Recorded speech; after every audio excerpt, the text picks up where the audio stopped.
Let's begin with breaking updates coming in. A Pakistani ranger has been apprehended by the BSF from along the India-Pakistan border in Rajasthan. The development comes nearly a fortnight after a border security force Jawan was also apprehended by the Pakistani Rangers amid the rising tensions between the two countries. Now, Pakistani Ranger has been identified as Muhammad Abdullah and has been taken into custody by the Rajasthan frontier of the force.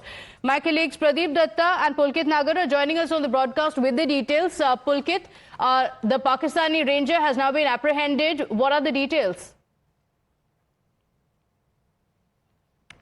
देखिए, इसे खाजा Mir post में तैनात था मोहम्मद अब्दुल्ला, इसका नाम बताया गया है। और जिस तरीके का तनाव अभी बॉर्डर पे बना हुआ है पहलगांव के बाद में, उसके बाद ये माना जा रहा है कि इसकी कोशिश बीएसएफ और सेना के जवानों का जो मूवमेंट था उस पर थी और ये बॉर्डर क्रॉस कर भारत की तरफ आ रहा था। उसी समय क्योंकि बीएसएफ अभी बॉर्डर पे बहुत ज्यादा तैनात है और बहुत ज्यादा निगरानी वहां पर रखी जा रही है, तो बीएसएफ की निगाहें इस पे पड़ी और उसके बाद इसे गिरफ्तार किया गया है। अभी इससे पूछताछ की जा रही है, संदिग्ध परिस्थितियों में इसे गिरफ्तार किया गया है। इसकी जो मंशा थी उस समय वो सही नहीं थी क्योंकि अभी बॉर्डर पे तनाव की स्थिति बनी हुई है। ऐसे में अगर कोई बॉर्डर क्रॉस करने की कोशिश करता है तो उसकी स्थिति दूसरी तरीके से मानी जाती है। अगर अमूमन बात की जाए तो जो बॉर्डर के इलाके हैं वहां पे कहीं जंगल है, कहीं खेत है, कहीं फेंसिंग है, ये कई बार होता है कि पाकिस्तानी रेंजर्स या बीएसएफ के जवान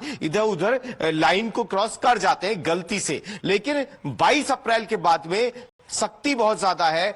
ऐसे में ये माना जा रहा है कि ये अगर क्रॉस कर रहा है तो कहीं ना कहीं इसकी मंशा दूसरी थी। कोशिश ये थी कि बीएसएफ का जो मूवमेंट है बॉर्डर पर कहां है उसे कहीं ना कहीं देखने की इसकी मंशा थी और इसीलिए बीएसएफ जब से इसकी गिरफ्तारी हुई है इससे लगातार एजेंसियां पूछताछ कर रही हैं और ये भी जानने की कोशिश कर रही हैं कि क्या किसी और ने भी कहीं और इलाके से बॉर्डर को क्रॉस करने की कोशिश की है या नहीं। जी okay, alright, stay with us. So these are the details at the moment that we brought. In fact, our colleagues are at the spot bringing you these updates from there. So amid these rising tensions, after being taken into custody, the Pakistani Ranger is currently being grilled to ascertain the motive behind the attempt to infiltrate, with the BSF Jawan successfully foiling Pakistan's infiltration bid along the border in Rajasthan.